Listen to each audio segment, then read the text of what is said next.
ભરૂચના નેત્રંગ તાલુકાના કવચિયાથી મોવી રાજપીપળાને જોડતો માર્ગ અત્યંત બિસ્માર બન્યો છે, જેને પગલે વાહન ચાલકો સહિત ગ્રામજનો હાલાકી વેઠી રહ્યા છે. આ માર્ગોના પેચવર્ક માટે NHAI દ્વારા 5 કરોડ રૂપિયા ફાળવવામાં આવ્યા હતા, પરંતુ પેચવર્કના નામે રૂપિયા અધિકારીઓ અને કોન્ટ્રાક્ટરો ચાવ કરી ગયા હોવાના કોંગ્રેસના આગેવાન શેરખાન પઠાણ દ્વારા આક્ષેપ કરવામાં આવ્યા છે.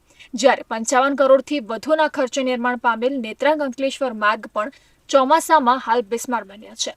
એક તરફ ચાલુ વરસાદે રોડની કામગીરી ચાલી રહી છે, જે માર્ગ એક તરફ તૂટી રહ્યો છે, જેની કામગીરીમાં ભ્રષ્ટાચાર થયો હોવાના આક્ષેપ સાથે જે તે સમયે ખાતમુહૂર્ત કરનાર નેતાઓએ કામગીરી દરમિયાન કામનું નિરીક્ષણ કર્યું નથી, જેને કારણે કોન્ટ્રાક્ટર દ્વારા ગોબાચારી આચરવામાં આવ્યું હોવાના આક્ષેપ કરાયા છે.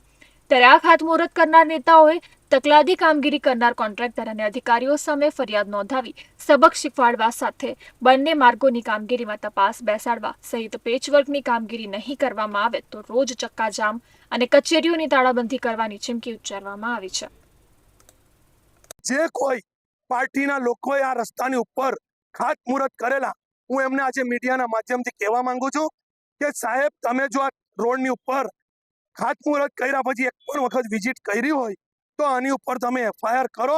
તમે આ કોન્ટ્રાક્ટર અને અધિકારીઓ પર FIR કરી ને એમને સબક શીખવાડો.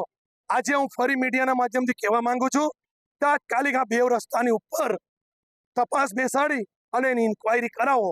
જો તાત્કાલિક આ પેચવર્કના રસ્તાનું નવીનીકરણ નહીં થાય તો આ લડાઈ ચાલુ રહેશે, રસ્તા રોકવાનું રોજ રહેશે અને તમામ કચેરીને તાળાબંધી કરવામાં આવશે.